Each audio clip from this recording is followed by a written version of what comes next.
students. Beta, this is your lecture number 8th, okay? And I hope lecture number 7th में आपको कोई problem नहीं है, और फिर भी अगर आपको लग रहा है कि कोई प्रॉब्लम है तो बेटा you can share with me, okay? So let's begin our class. Beta, this is here I am going to explain you meiosis, okay? In our last lecture we have just taken just an introduction of the meiosis. What is meiosis? What are key features of meiosis? And I think all that are clear to you. ठीक है ना? Now meiosis कहाँ से start होती है, कैसे होती है, कौन कौन से phase होते हैं? I am going to explain you all things in details. Okay, meiosis first occurs after interphase of the cell cycle. ठीक है, meiosis cell cycle की just interphase के बाद वाली phase होती है. Okay, where duplication already occurs in S phase. और actual में क्या है कि interphase के अंदर ही आपका number of chromosomes क्या कर चुके हैं बेटा, same रहेंगे, but उसका जो concentration है that has been doubled.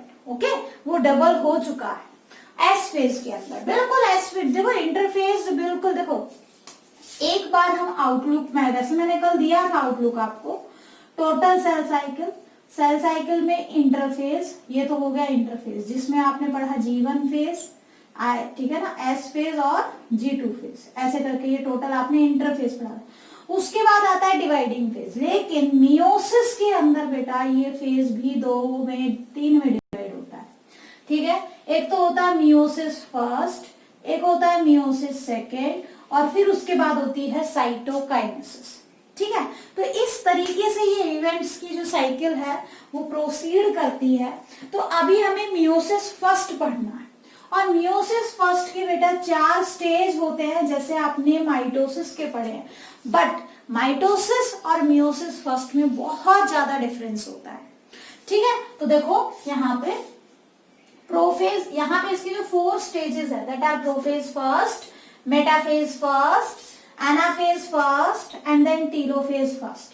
Okay, तो देखो प्रोफेज फर्स्ट से स्टार्ट करते हैं. प्रोफेज फर्स्ट क्या है, बहुत ही कॉम्प्लेक्स, वेरी कॉम्प्लेक्स जो है स्टेज होती है जिसके अंदर लॉन्ग, जो बहुत ही ज्यादा लॉन्ग ड्यूरेशन का होगा. ठीक है ना, बहुत ही ज्यादा लॉन्ग ड्यूरेशन की जो है ये टाइम होता है जिसके अंदर अलग अलग इवेंट्स होते हैं. देखो माइटोसिस में प्रोफेज हमने देखा था, छोटा सा ही फेज था. ठीक है ना, हालांकि टाइम कंज्यूमिंग होता है बट फिर भी यहाँ पे बहुत ज्यादा कॉम्प्लेक्स और बहुत ज्यादा टाइम कंज्यूमिंग होता है. कैसे, अब आगे हम डिस्कस करेंगे, क्योंकि देखो इसके अंदर फिर से 5 सब स्टेजेस है. माइटोसिस में ऐसा कुछ नहीं था. ठीक है, तो यहाँ पे जो प्रोफेज है, prophase is further divided into 5 sub stages and you have to learn that particular stages in this sequence. सबसे पहले leptotene, zygotene, pachytene, diplotene and diakinesis. And today I am going to explain you all these 5 stages of prophase. आज के lecture में हम सिर्फ prophase ही discuss करेंगे. ये बहुत बड़ा टॉपिक है बेटा, प्रोफेज खुद में अपने आप में बहुत बड़ा टॉपिक है, क्योंकि हर फेज को हमें यहाँ डिस्कस करना है. जितनी आपकी कंप्लीट माइटोसिस आपने पढ़ी है उतना तो यहाँ पे केवल प्रोफेज ही है. ठीक है, तो देखो अभी हम डिस्कस करते हैं कि लैक्टोटीन में क्या होता है, जाइगोटीन में क्या होता है, पेकाइटीन में क्या होता है, डिप्लोटीन में क्या होता है. तो बेटा आपको सीक्वेंस LZPDD, ठीक है, LZPDD ये सीक्वेंस याद रखना पड़ेगा. LZPDD, ठीक है ना. कोई लाइन बनाना चाहते हो तो लाइन बना सकते हो, कोई भी ऐसी चीज बेटा सीक्वेंस में जरूर इसको याद करना. ठीक है ना, अदरवाइज देखो प्रॉब्लम हो सकती है आपको, क्योंकि सीक्वेंस अगर याद है तो आप आसानी से कर सकते हो. ठीक है, तो आप स्टार्ट करते हैं बेटा लैक्टोटीन से. दिस इज बेटा योर लैक्टोटीन स्टेज. ओके, तो लैक्टोटीन स्टेज में देखो क्या होगा बेटा, लैक्टो मतलब थ्रेड लाइक होता है. ठीक है ना, तो यहाँ पे देखो duplicated centrioles start to move apart. Centrioles duplicate कब हुए थे? Very nice, answer my question. कब डुप्लीकेट होते हैं, कब होते हैं? एस फेज ऑफ इंटरफेज में. याद रखना, बार बार देखो चीजें रिपीट हो रही है. ठीक है, तो सेंट्रियोल जो एस फेज में डुप्लीकेट हो चुके थे, now they are start to move apart and they try to move towards the pole. ठीक है, सेंट्रियोल्स पोल्स की तरफ मूव करना स्टार्ट करते हैं। देखो ये सेंट्रियोल्स आपको दिखाई दे रहे हैं, ये एक सेंट्रियोल है, ये दूसरा सेंट्रियोल है, ये एक दूसरे से मूव हो रहे हैं, दूर हो रहे हैं, अपार्ट हो रहे हैं, और इनके बीच में माइक्रोट्यूब्यूल्स जो हैं वो बनना स्टार्ट हो रही हैं, पॉलीमराइज होकर अपनी लेंथ इंक्रीज कर रही है, यानी स्पिंडल भी बनना स्टार्ट हो गया कुछ हद तक। ठीक है, chromatin fibers undergoes progressive condensation, coiling, shortening, thickening to appear in the form of long, thin, condensed filamentous chromosome। मतलब देखो शुरू में हमने कई बार पढ़ा है, ये चीज हम माइटोसिस में भी कर चुके हैं कि आपका जो डीएनए है वो क्रोमेटिन फाइबर्स की फॉर्म में रहता है एक नॉर्मल सेल में। अब धीरे धीरे उसमें क्या होती है, कंडेंसेशन होती है। कंडेंसेशन यानी कि उसमें से वाटर कंटेंट बाहर आता है और जो एग्जैक्ट उसका नेचर है, एग्जैक्ट जो कॉइल्ड फॉर्म थी, अब वो अच्छे से हमें दिखाई देने लगती है। ठीक है ना, तो लगातार प्रोग्रेसिव कंडेंसेशन होगी और ज्यादा कॉइल्ड स्ट्रक्चर है। पहले वो ऐसे ही बिखरा हुआ था, लूजली हेल्ड था, अब वो क्या है अपने ओरिजिनल लुक में आ रहा है, कॉइलिंग हो रही है। ठीक है, बहुत ज्यादा कॉइल्ड फॉर्म में वो हो रहा है, शॉर्टनिंग हो रही है। अब ऑब्वियसली कोई चीज लंबी फैली हुई पड़ी थी पहले से धागे की तरह, ऐसे समझो कि जो धागे हैं उलझे हुए पड़े थे पहले दूर दूर तक, अब वो क्या है अपने ओरिजिनल फॉर्म में आ रहे हैं, तो अब वो क्या होंगे, कॉइल्ड होके अपने ओरिजिनल लुक बनाएंगे। ठीक है, तो शॉर्टनिंग हो गई, अब उनकी शॉर्टनिंग कॉइलिंग की वजह से हुई है। थिकन हो जाएंगे, अब कॉइलिंग हो रही तो ऑब्वियसली उनकी जो डायमीटर है वो क्या हो जाएगी, इंक्रीज करेगी। ठीक है, तो थिकनिंग हो रही है to appear in the form of long thin condensed filamentous chromosome, ताकि वो लंबे लंबे पतले कंडेंस्ड फिलामेंट के फॉर्म में क्रोमोसोम की अपीयरेंस दे सके। देखो ऑब्वियसली प्रोफेज के बाद क्या आती है आपकी, मेटाफेज। तो देखो पहले हमने पढ़ा कि प्रोफेज से हम डायरेक्ट मेटाफेज में मूव कर गए थे और हमने कुछ एक इवेंट्स ही पढ़े थे माइटोसिस में, क्योंकि वहां पे नॉर्मल चीजें थी। अब यहाँ पे देखो नंबर ऑफ क्रोमोसोम कैसे हाफ हो रहा है, we have to study everything about that particular concept also. That's why यहाँ पे अब हमें एक एक स्टेप को आसानी से बारीकी से देखना है। तो देखो ये क्या है, लैक्टोटिन उसका प्रोफेज का पहला फेज है। ठीक है ना, तो यहाँ पे इस तरीके से क्रोमोसोम्स की कंडेंसेशन होती है, कॉइलिंग, शॉर्टनिंग होगी, थिकनिंग होगी। ठीक है, आपने ये पॉइंट याद रखने हैं। अब the chromosome forms loop whose ends are attached to the nuclear membrane at attachment site. This specific arrangement of chromosomes is known as, बेटा यहाँ पे थोड़ा सा अलग सा डायग्राम बना है। एग्जैक्टली कैसे है, जैसे मान लो ये न्यूक्लियस हो गया और इस न्यूक्लियस के अंदर ये सेल का मेम्ब्रेन हो गया, और ये जो न्यूक्लियर मेम्ब्रेन है, ये क्रोमोसोम यहाँ से ऐसे अटैच रहेंगे, पर्टिकुलर साइड से न्यूक्लियर मेम्ब्रेन पे ऐसे अटैच रहेंगे, ऐसे करके आपको थ्रेड लाइक दिखाई देंगे। ठीक है, तो ऐसा दिखाई देगा जैसे कि आपको बुके दिखाई देता। बुके, इस स्टेज को हम बुके स्टेज भी बोलते हैं। बुके, टी साइलेंट है, बुके स्टेज नहीं बोलोगे, बुके स्टेज। ठीक है, तो यहाँ पे बुके क्या होता है, फ्लावर का जो बुके नहीं होता है, जैसे किसी को गिफ्ट करते हैं या वेलकम करते हैं तब देते हैं हम फ्लावर्स का एक बुके, है ना, सेम उसी तरीके से एक जगह से ये सारे अटैच होते हैं न्यूक्लियर मेम्ब्रेन से और ऐसे बाहर की तरफ निकलते हुए दिखाई देते हैं, मतलब न्यूक्लियस के अंदर बिखरे हुए दिखाई देते हैं स्प्रेडेड फॉर्म में। तो देखो ये जो अपीयरेंस है, इस अरेंजमेंट की वजह से लैक्टोटीन को दूसरा नाम क्या दे दिया हमने, बुके स्टेज दिया है। ठीक है, लैक्टोटीन का दूसरा नाम क्या है बेटा, बुके स्टेज। आ गई बात समझ में? ठीक है ना। अब देखो नेक्स्ट स्टेज क्या आएगी लैक्टोटीन के बाद, जाइगोटीन। अब देखो बेटा, this is your zygotene stage.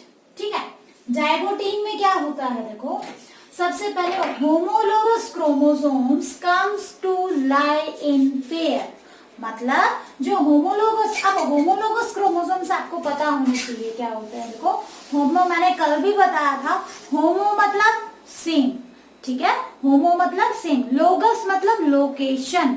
ठीक है, तो देखो अगर किसी सेल के अंदर मान मान लो 46 क्रोमोसोम है, आपकी सेल डिप्लॉयड है। देखो हमने पहले पढ़ा था की फीचर्स में कि आपकी जितनी भी डिप्लॉयड सेल्स है they always undergo meiosis. Haploid cell कभी मियोसिस शो नहीं करती। तो डिप्लॉयड होने का मतलब कि यहाँ पे क्रोमोसोम्स क्या है, पेयर में है। There are two set of chromosome.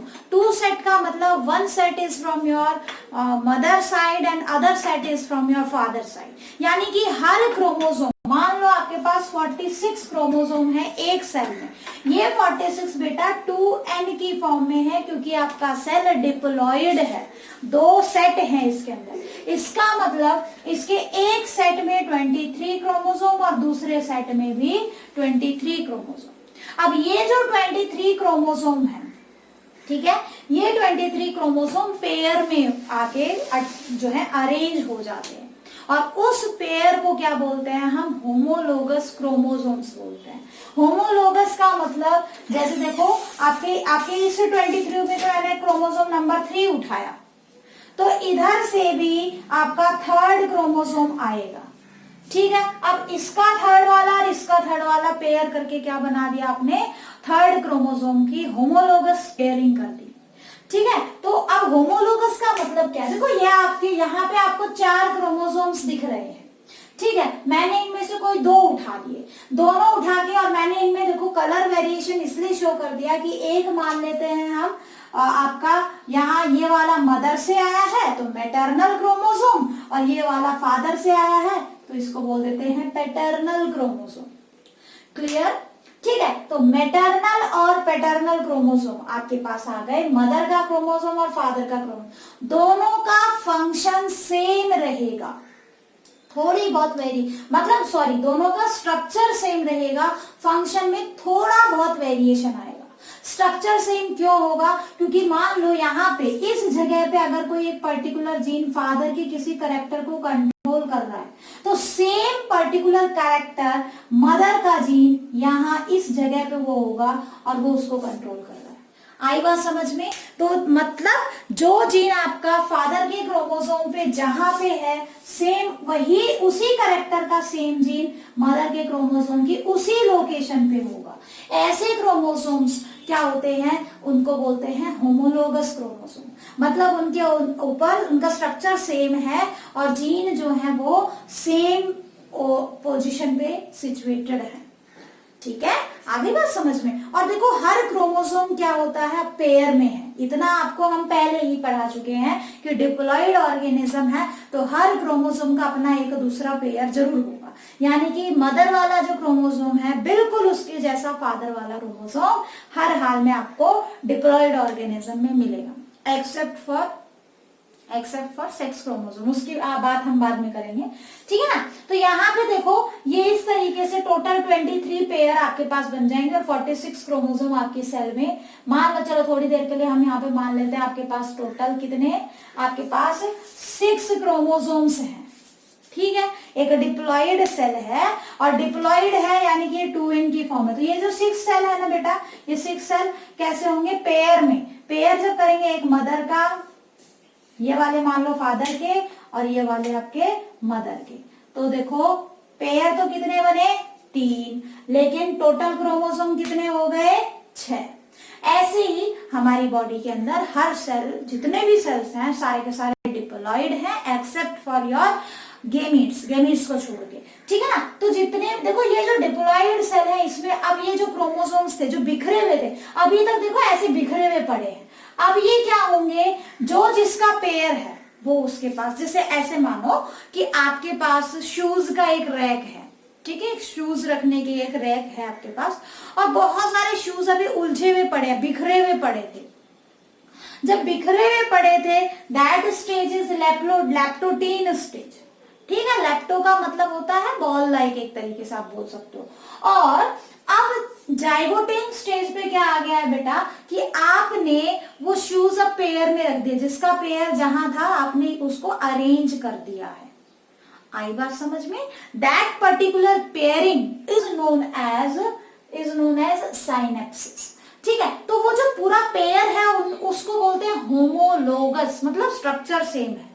देखो जूते जो है उनका स्ट्रक्चर सेम होता है, लेकिन आप एक लेफ्ट में पहनते हो एक राइट में पहनते हो, थोड़ा सा वेरिएशन है तो सेम दिखने में, बस थोड़ा सा डिफरेंस है ना। तो सिमिलरली आपके क्रोमोसोम्स, एक मदर का होता है एक फादर का होता है एक पेयर के अंदर, तो वो पेयर जो है उस पूरे पेयर को हम क्या बोलते हैं, होमोलोगस क्रोमोसोम।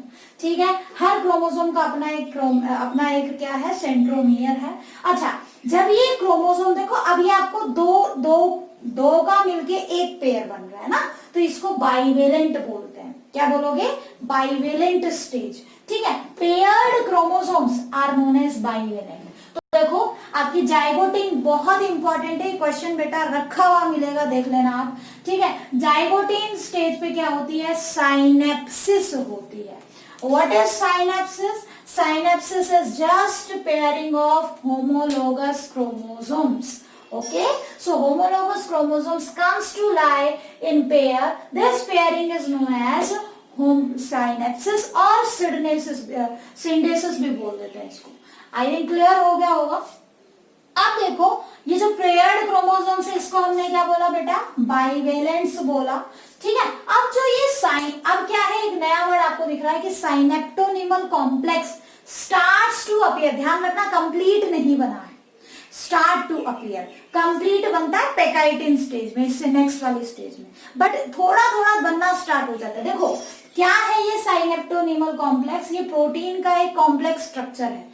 बनता कैसे है, देखो जब ये एक दूसरे के नजदीक आए, अब नजदीक आने के लिए कुछ इंटरेक्शंस तो चाहिए ना इनको, ठीक है ना। तो ये क्या होता है, देखो एक्चुअल में क्या होता है कि अभी आपके जो क्रोमोसोम्स थे वो क्रोमोसोम्स कंप्लीटली क्या है, ऐसे पैकिंग की फॉर्म में है, ठीक है ना, कंडेंस्ड फॉर्म में। लेकिन फिर भी कुछ क्रोमोसोम्स क्या रह जाते हैं कंप्लीटली, जिनकी रेप्लिकेशन नहीं हुई होती है, या कुछ जो है इनके अंदर कंप्लीट प्रोसेसर नहीं होता है, तो थोड़ा सा लूज होके ओपन हो जाते हैं। और आप बस ये मानो कि इन दोनों के बीच में ऐसे इंटरेक्शन सी होनी स्टार्ट हो जाती है, इनके बीच में ऐसे होमोलोगस क्रोमोसोम के बीच में प्रोटीनीसियस स्ट्रक्चर बन जाता है, कुछ ऐसा। ठीक है, जिसकी वजह से क्या हो जाता है, वो एक दूसरे के नजदीक रहता है। एक्चुअल में क्या होता है कि यहाँ से इसके कुछ पार्ट्स, कुछ रीजन इसका लूज होता है, ओपन होता है, इधर से इसका कुछ रीजन लूज होता है, और वो एक दूसरे के साथ से एंटेंगल कर जाते हैं। और वो जो पूरा कंप्लीट, और उसमें बीच में प्रोटीन की भी लेयर होती है, तो वो जो पूरा स्ट्रक्चर बनता है ना बेटा, दैट इज साइनेप्टोनिमल कॉम्प्लेक्स। आगे हम करेंगे इसके बारे में, लेकिन साइनेप्टोनिमल जब एक दूसरे की पेयरिंग हो चुकी है तो ऑब्वियसली साइनेप्टोनिमल कॉम्प्लेक्स बनना स्टार्ट होता है। वेल डेवलप्ड नहीं होता है, बट बनना स्टार्ट जरूर हो जाता है। तो क्वेश्चन को ध्यान से पढ़ना, आपसे पूछा क्या गया। ठीक है, अब तो ये तो देखो ये डायग्राम है आपका, ये सेंट्रियोल्स और थोड़ा दूर हो चुके हैं, लगभग पोल के नजदीक आ चुके हैं, और ये क्रोमोसोम्स ऐसे पेयर में आ गए। इससे पहले आपने ऐसे बिखरे हुए देखे थे, ठीक है ना। अब जो है आपके ये क्रोमोसोम्स कैसे आ गए हैं, एक तो थिक हो जाएंगे, पहले के कंपैरिजन में क्या हो गए हैं ये, चलो इसको सीधा ही बना देते हैं। पहले के कंपैरिजन में ये क्या हो गए बेटा, थिक हो गए हैं, थोड़े मोटे दिखाई देंगे आपको। ठीक है, कुछ इस तरीके से, पहले थ्रेड लाइक दिखाई दे रहे थे, अब ये थोड़े से रॉड लाइक अपीयरेंस में आना स्टार्ट हो गए हैं। ठीक है, और ये अब एक दूसरे के बिल्कुल नजदीक पेयर्ड हो गए हैं। तो आपकी जाइगोटीन स्टेज पे क्या होता है बेटा, जाइगोटीन स्टेज, ये मैं यहाँ पे देखो आपको कंपेयर करने के लिए यहाँ पे अलग से बना के दिखा रही हूँ, इसको हम जो है इरेज नहीं करेंगे, ठीक है, ताकि आपके माइंड में कंपैरिजन, पहले ऐसे दिख रहे थे, अब ये क्या हो गए इस तरीके से, किसकी फॉर्म में आ गए बेटा, बाइवेलेंट्स की फॉर्म में आ गए। अच्छा, अब आपको कोई पूछ ले कि बाइवेलेंट कितने होंगे, जैसे आपसे मैं पूछूं कि आपकी सेल डिवाइड कर रही है, ठीक है, ह्यूमन सेल डिवाइड कर रही है, और ह्यूमन सेल के अंदर आपको बताना है कि जो जाइगोटीन स्टेज है उसमें कितने बाइवेलेंट मिलेंगे, या हो सकता है आपको नंबर ऑफ क्रोमोसोम पहले से बता दे।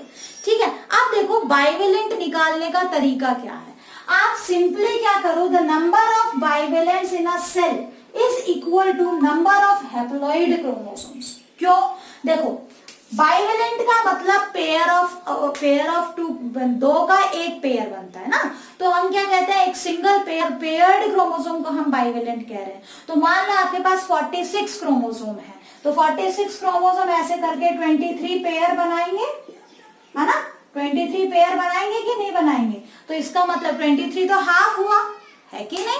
जैसे अभी मैंने एग्जांपल आपको करके दिखाया था कि आपके पास 6 क्रोमोसोम है, तो 6 क्रोमोसोम में कितने बाइवेलेंट, 3, है ना। तो आप सिंपली इसको, ये देखो न्यूमेरिकल पॉइंट ऑफ व्यू से है थोड़ा सा, तो सिंपली आप आइडेंटिफाई कर सकते हो कि जाइगोट स्टेज में कितने bivalent. Just count the haploid content of this cell, haploid cell के अंदर कितने क्रोमोसोम होंगे उसका हाफ कर दो, ठीक है ना। तो देखो, the number of bivalents in a cell is equal to the number of haploid chromosomes. Clear, ये चीज ध्यान में रखना बेटा, आपके कॉम्पिटिटिव एग्जाम्स में ऐसे क्वेश्चंस पूछे जाते हैं। अब chromatids are still invisible, chromatids यानी कि अभी इसकी देखो मेटाफेजिक क्रोमोसोम याद करो कि रेप्लिकेटेड फॉर्म भी हमें दिखाई दे रही है, अभी हमें ऐसा कुछ नहीं दिखाई दे रहा, अभी इतने ज्यादा कंडेंस नहीं हुए हैं कि इसकी क्रोमेटिड्स भी हमें अच्छे से दिखाई दे। फिलहाल हमें ये बाइवेलेंट की फॉर्म में दिखाई दे रहा है, ठीक है ना। तो अभी क्रोमेटिड्स हमें नहीं दिखाई दे रहे हैं, तो एक बार ये स्ट्रक्चर बेटा एक बार देख लो, ठीक है। इस टाइप का स्ट्रक्चर आपको दिखाई देगा, किस में, आपको जाइगोटीन स्टेज के अंदर। क्लियर, देखो बेटा, दिस इज पैकाइटिन स्टेज, ठीक है। अब आपको पैकाइटिन स्टेज दिखाई है, तो यहाँ पे देखो क्या होता है, जो साइनेप्टोनिमल कॉम्प्लेक्स बनना स्टार्ट हुआ था, now this synaptonemal complex visible clearly, ठीक है। अब बहुत ही साफ सुथरा जो है आपको इस तरीके का, देखो साइनेप्टोनिमल कॉम्प्लेक्स में बेटा इसके बीच में ऐसे करके यहाँ पे कुछ प्रोटीन्स आ जाते हैं, कुछ ऐसे करके, ठीक है, ऐसे करके इन दोनों के बीच में ऐसे करके ऐसे, और कॉम्प्लेक्स बनना, ये जो बीच आपको ग्रीन कलर से जो कॉम्प्लेक्स दिख रहा है ना, ये कॉम्प्लेक्स क्या कहलाएगा बेटा, साइनेप्टोनिमल कॉम्प्लेक्स। बहुत ही साफ दिखना शुरू हो जाता है, तो synaptonemal complex become more clearly visible, अब बहुत ही साफ दिखाई देना स्टार्ट कर देगा, ठीक है। और क्या होगा, bivalent clearly appear as tetrad. देखो हमने वहां पे क्या किया था, हमने पढ़ा था कि आपके जो क्रोमोसोम्स थे वो ऐसे पेयर में थे ना, कुछ इस तरीके से पेयर में थे, ऐसे करके। अब देखो हमें पता है कि ऑब्वियसली सेल क्या हो चुकी है, सेल इंटरफेज में जाके आई है, यानी कि एस फेज में डबलिंग ऑफ क्रोमोसोम तो हो चुकी थी, बट वो इतने ज्यादा क्वाइल्ड थे कि हमें उसकी दोनों आर्म ना दिख के केवल एक सिंगल आर्म दिख रही थी जाइगोटीन स्टेज में, इसीलिए टोटल 2 ही आर्म दिख रही थी आपको ऐसे करके, ठीक है। अब क्या होगा, अब ये इसकी जो दूसरी आर्म है, रेप्लिकेटेड पार्ट जो डीएनए का, वो भी क्लियरली विजिबल होना स्टार्ट करेगा, ठीक है। इधर से इसका डुप्लीकेटेड पार्ट ऐसे हो जाए, इसका डुप्लीकेटेड पार्ट ऐसे विजिबल होगा, और इसका डुप्लीकेटेड पार्ट कुछ इस तरीके से विजिबल होगा। तो ऑब्वियसली एक क्रोमोसोम के अंदर हमें 2 अलग अलग आर्म दिखाई देंगी, ठीक है। 2 क्रोमोसोम पेयर हुए थे, एक में 2 आर्म, तो 2 क्रोमोसोम में 4 आर्म आपको दिखेंगे। तो अब देखो बेटा, आपसे पूछा जाता है, देखो एक एक चीज पे क्वेश्चन आता है, टेट्राड स्टेज कब आती है, बाइवेलेंट स्टेज कब आती है। तो जब तक आपको सीक्वेंस याद नहीं होगा और आपको इवेंट्स याद नहीं होंगे बेटा, यू कांट आंसर, ओके। तो एक एक चीज को ध्यान से समझो। अब ये जो है बाइवेलेंट जो थे, अब वो टेट्राड की फॉर्म में दिखाई देने स्टार्ट हो गए, ठीक है, टेट्राड की फॉर्म में दिखाई दे। अब इस टेट्राड में देखो चीजों को अच्छे से समझना, एक क्रोमोसोम की एक सेंट्रोमियर से अटैच होने वाली 2 आर्म को हम बोलते हैं सिस्टर क्रोमेटिड्स। जैसे ये दोनों रेड वाली सिस्टर क्रोमेटिड है, इधर से 2 ब्लैक वाली सिस्टर क्रोमेटिड है। सिस्टर मतलब बहन, है ना। तो देखो कहने का मतलब कि एक ही सेंट्रोमियर से अटैच जो आर्म होती हैं, क्रोमेटिड्स होते हैं, उनको बोलते हैं सिस्टर क्रोमेटिड्स।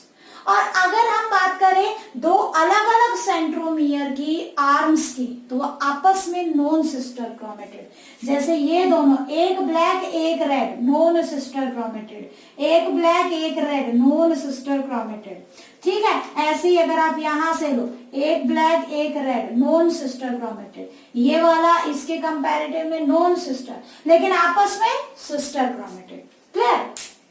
तो अब देखो टेट्राड स्टेज में क्या दिखाई देगा आपको, in a tetrad two sister chromatids of one chromosome in a homologous pair, ठीक है, in a homologous pair with regard to other chromosome of pair, ठीक है ना, are known sister chromatids।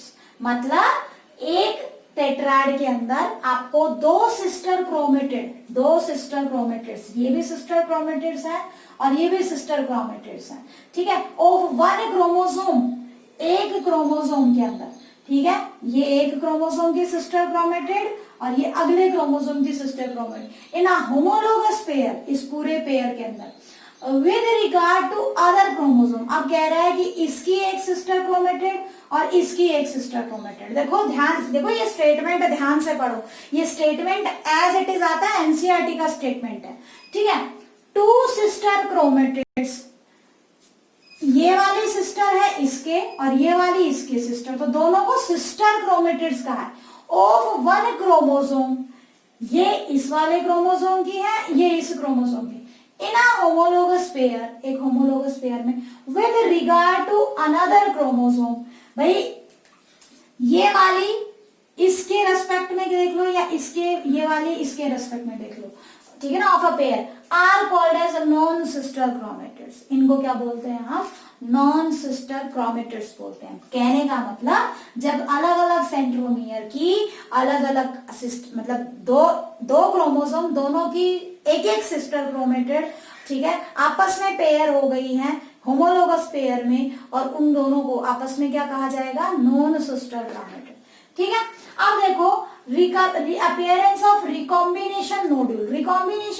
Recombination का मतलब होता है बेटा क्रॉसिंग ओवर, ठीक है। देखो ये स्टेज ऐसी है, आप बहुत रेंडमली आज क्वेश्चन है कि किस स्टेज पे जो है जेनेटिक मटेरियल का एक्सचेंज होता है, यानी किस स्टेज पे जो है क्रॉसिंग ओवर होती है या किस स्टेज पे रिकॉम्बिनेशन होती है, ठीक है। तो इसका एग्जैक्ट आंसर क्या आएगा बेटा, पेकाइटिन स्टेज, ठीक है। किसी किसी बुक में हो सकता है आपको जाइगोटिन दिया हुआ मिले, बट एग्जैक्ट क्या आएगा इसका, पेकाइटिन स्टेज आएगा।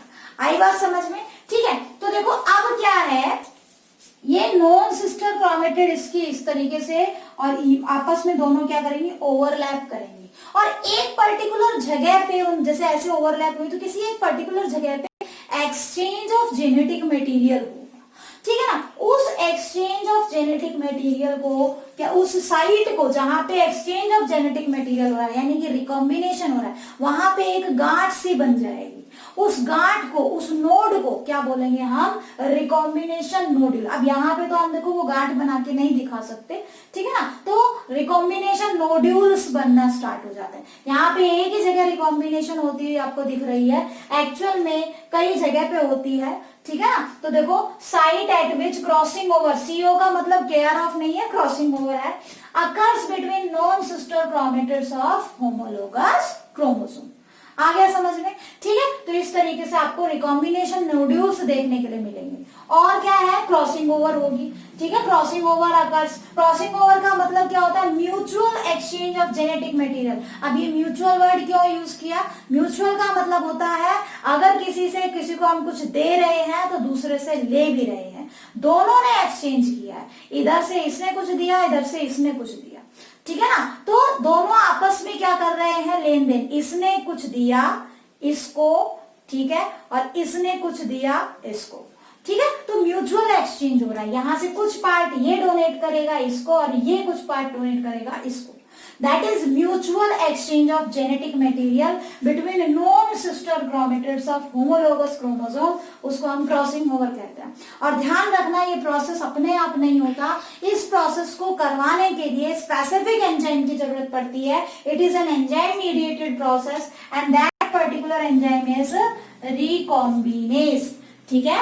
इस एंजाइम को क्या कहेंगे हम, रिकॉम्बिनेज कहेंगे। नाम याद रखना, एनसीईआरटी में दिया हुआ है, इंपॉर्टेंट है। तो देखो अगर हम पेकाइटिन स्टेज आपकी ड्रॉ करना चाहें, यहाँ पे पेकाइटिन स्टेज, ठीक है, तो पेकाइटिन में बेटा आपको अब जो क्रोमोसोम्स थे वो ऐसे इस तरीके से, पहले तो ऐसे दिखाई देंगे इस तरीके से, ठीक है, टेट्राड की फॉर्म में ऐसे ऐसे, और अल्टीमेटली ये क्या करेंगे, म्यूचुअल एक्सचेंज भी करेंगे, ठीक है ना, ऐसे ऐसे करके म्यूचुअल एक्सचेंज भी करेंगे, ऐसे करके। So now this is your pachytene stage, ठीक है, ये इसी से आई है, ये स्टेज इसी से आई है, इसके बाद मतलब दोनों चीजें होंगी, ठीक है ना। तो देखो टेट्राइड फॉर्मेशन हो रही है, इंपॉर्टेंट क्या है, एक तो टेट्राइड फॉर्मेशन हो रही है, ठीक है, दूसरा क्या याद रखना है आपको, क्रॉसिंग ओवर हो रही है, यानी कि रिकॉम्बिनेशन हो रही है। यहाँ पे बाइवेलेंट बन रहा था, साइनेप्सिस हो रही थी। साइनेप्सिस का मतलब होता है यहाँ पे पेयरिंग ऑफ होमोलोगस। एक वर्ड साइनेप्स और पढ़ा होगा आपने 10th क्लास में, दो न्यूरॉन्स के बीच की जगह को साइनेप्स कहते हैं, ये साइनेप्सिस है। तो बेटा कंफ्यूज मत होना, वर्ड्स में थोड़ा थोड़ा डिफरेंस है, ठीक है। तो ये क्या हो गया आपका, टेट्राड प्लस क्रॉसिंग ओवर यानी कि रिकॉम्बिनेशन पैकाइटिन स्टेज पे होती है, यानी टेट्राड स्टेज आता है, ठीक है। तो इस तरीके से this is your pachytene stage. क्या है बेटा, ये पैकाइटिन स्टेज है, ठीक। अब बेटा नेक्स्ट स्टेज आती है डिप्लोटीन, ठीक है, डिप्लोटीन। ध्यान रखना, it is the longest phase of prophase. देखो पूरी मियोसिस में सबसे बड़ी स्टेज प्रोफेज फर्स्ट, और प्रोफेज फर्स्ट में जो 5 सब स्टेजेस है ना, उनमें भी सबसे बड़ी कौन सी होती है बेटा, डिप्लोटीन, ठीक है ना। तो it is the longest phase of prophase first. अब यहाँ पे क्या होता है, अब धीरे धीरे जो exchange of chromosome, exchange of genetic material जो हो चुका है, ठीक है ना, अब जो साइनेप्टोनिमल कॉम्प्लेक्स बना, जो क्रोमोसोम एक दूसरे के ऐसे नजदीक आए थे ऐसे बिल्कुल, अब धीरे धीरे वो एक दूसरे से दूर होने लगेंगे। जब वो एक दूसरे से दूर होंगे यानी कि डी साइनेप्सिस, बिल्कुल अपोजिट प्रोसेस है ना, एक दूसरे से दूर होंगे तो डी साइनेप्सिस। अब देखो मान लो आपके पास ऐसे करके बेटा आपके पास ये 2 क्रोमोसोम्स हैं, ऐसे करके ये आपके पास ये दो क्रोमोसोम्स हैं जो एक दूसरे के साथ पेयर्ड थे, और पेयर्ड होने के साथ साथ ये ऐसे एक दूसरे के साथ क्रॉसिंग ओवर भी कर रहे थे, ठीक है, ऐसे एक दूसरे के साथ क्रॉसिंग ओवर कर रहे थे। जब ये एक दूसरे से ऐसे अपार्ट होंगे, एक दूसरे से ऐसे दूर जाएंगे, ऐसे करके, ठीक है। तो देखो एक स्ट्रक्चर आपको क्या दिखाई देगा, ऐसे एक्स शेप्ड स्ट्रक्चर आपको, जब ये एक दूसरे से ऐसे दूर जाते हुए दिखाई देंगे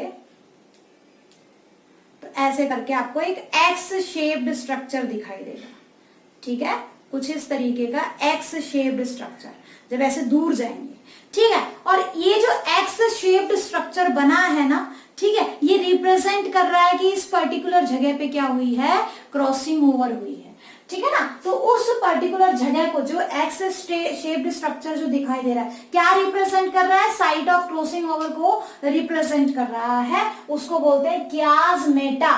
क्या बोलते हैं, क्याजमेटा, ठीक है। तो देखो क्याजमेटा फॉर्मेशन होती है, तो डिसोल्यूशन ऑफ साइनेप्टोनिमल कॉम्प्लेक्स, यानी कि अब जो होमोलोगस क्रोमोसोम एक दूसरे के बिल्कुल नजदीक थे वो एक दूसरे से दूर जाना स्टार्ट होंगे, साइनेप्टोनिमल कॉम्प्लेक्स खत्म होना स्टार्ट हो जाएगा, डिसॉल्व होना स्टार्ट हो जाएगा, ठीक है, डीनाइसाइनेप्सिस बोलेंगे। Separation of homologous chromosome is not completed, पूरी तरह से सेपरेट नहीं होंगे, एक जगह ऐसी बच जाएगी, एक नहीं, एक या एक से ज्यादा जगह ऐसी बच जाएंगे जहां पे वो एक दूसरे से अटैच रह जाते हैं, और उस जगह को क्या बोलते हैं, chiasmata. They remain attached to one or more points where crossing over has occurred. These points of attachment are called chiasmata, जो एक्स शेप्ड स्ट्रक्चर होते हैं, ठीक है, formed as a result of crossing over, ठीक है, जो कि basically किसकी वजह से बने हैं, क्रॉसिंग ओवर की वजह से।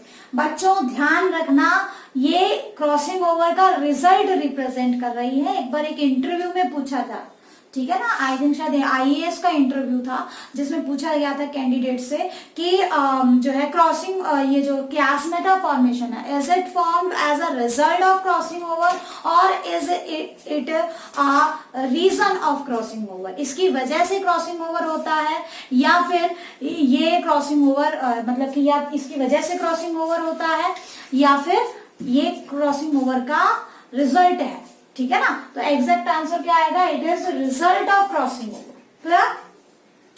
तो ये अपने इवेंट्स याद रखने हैं। अब जो इम्पोर्टेंट थिंग जो कई बार पूछ ली जाती है बेटा कि जो है जितनी ज्यादा क्रोमोसोम की लेंथ होगी, more the length of chromosome more will be the frequency of chiasmata formation. जितना लंबा क्रोमोसोम होगा उतने ही क्यासमेटा ज्यादा बन सकते हैं। प्लस ये बहुत ही इंपॉर्टेंट है, this is very very very very very important बेटा, इसके बारे में हम आगे चल के 12th क्लास में भी देखेंगे इसका एप्लीकेशन।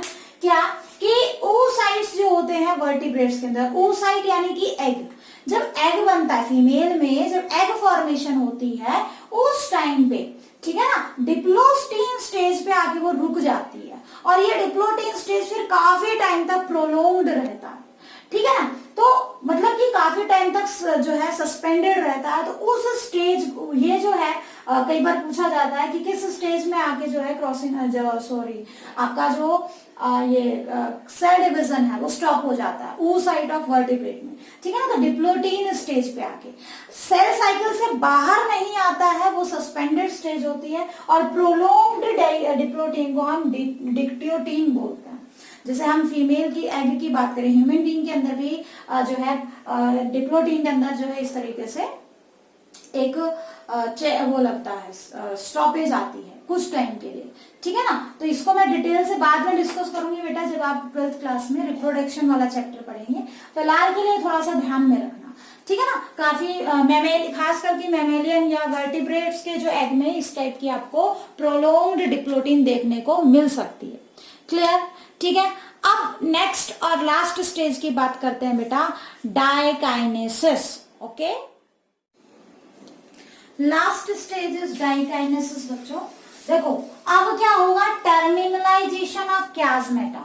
क्या मतलब है, जैसे देखो आपका ये क्रोमोसोम कुछ इस तरीके से ऐसे करके ऐसे क्रॉसिंग ओवर हुई थी और ये अब धीरे धीरे और ज्यादा सेपरेट होने लग गया है। तो पहले देखो ऐसे, चलो इसको थोड़ा नजदीक बना देते हैं। पहले देखो ये आपका यहाँ पे ऐसे था,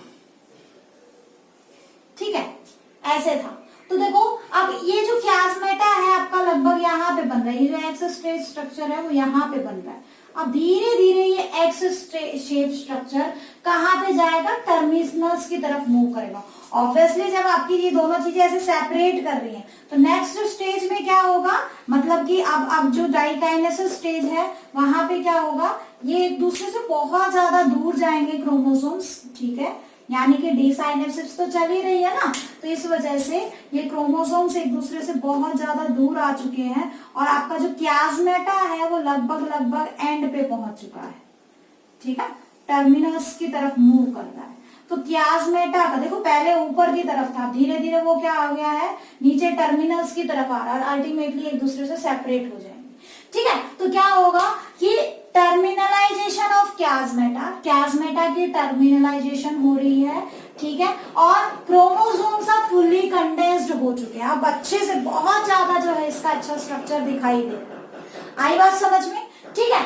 अल्टीमेटली जो अब देखो न्यूक्लियर मेम्ब्रेन क्या हो चुकी है, रप्चर हो चुकी है, ब्रेक हो चुकी है। क्या आपको कहीं न्यूक्लियर मेम्ब्रेन दिख रही है, नहीं दिख रही। न्यूक्लियोलस डिसअपियर हो चुका है, माइटोटिक स्पिंडल पूरे की तरह मतलब कि लगभग बन चुका है कंप्लीट, ठीक है ना, ताकि जो होमोलोगस क्रोमोसोम्स थे वो एक दूसरे से अब क्या हो चुका है, सेपरेट होंगे। Mitotic spindle is assembled to prepare the homologous chromosomes separation, क्योंकि आगे चल के वही सेम मेटाफेज स्टेज आएगी, ये मेटाफेजिक प्लेट बनाएंगे और फिर सेपरेट भी होंगे। तो सेपरेशन के लिए उनको प्रिपेयर कर रही है अभी, ठीक है। तो माइटोटिक स्पिंडल लगभग बन चुका है, न्यूक्लियोलस डिसअपियर हो गया है, न्यूक्लियर मेम्ब्रेन भी कंप्लीटली डिसअपियर हो गई है, ठीक है ना। तो ये क्या रिप्रेजेंट कर रहा है, एक ट्रांजिशन फेज रिप्रेजेंट कर रहा है। अब धीरे धीरे जैसे जैसे डाइकाइनेसिस कंप्लीट होगी वैसे वैसे ये कंप्लीटली सेपरेट हो जाएंगे, ठीक है, कंप्लीटली सेपरेट होंगे। तो देखो आपको कुछ इस टाइप का स्ट्रक्चर दिखाई देगा, क्योंकि देखो क्रॉसिंग ओवर हो चुकी है, ठीक है ना, क्रॉसिंग ओवर हो चुकी है। तो क्रॉसिंग ओवर होने का मतलब क्या था, क्रॉसिंग ओवर होने का मतलब कुछ टाइप ऑफ कुछ चीजें इस वाले क्रोमोसोम की इस क्रोमोसोम में आ गई और कुछ इस वाले क्रोमोसोम की चीजें इस क्रोमोसोम में चली गई, बाकी का मैं शेयर नहीं कर रही हूँ, देखो ऐसे करके, ठीक है ना। तो अब हमारे पास ऐसे 4 क्रोमेटिड्स हैं, ठीक है, 2 सिस्टर क्रोमेटिड इसके, 2 इसके, और ये आपस में नॉन सिस्टर। लेकिन डिफरेंस क्या है, पहले यहाँ पे कंप्लीट मैटरनल और या कंप्लीट पैटर्नल थे, अब इनकी एक एक आम क्या हो गई है, हाइब्रिड बन गई है, रिकॉम्बिनेंट बन गई है, ठीक है। देखो मान लो सपोज करो ये आगे चल के ये भी सेपरेट होंगे, ठीक है ना। मान लो ये वाला क्रोमोसोम अगर जो है फादर वाले किसी क्रोमोसोम से फ्यूज होता है तो ऑब्वियसली वहां पे क्या होगा, जब एक्सप्रेशन आएगा जीन्स का, आगे चल के हम पढ़ेंगे, वैसे थोड़ी बहुत इनहेरिटेंस आपने पढ़ी है,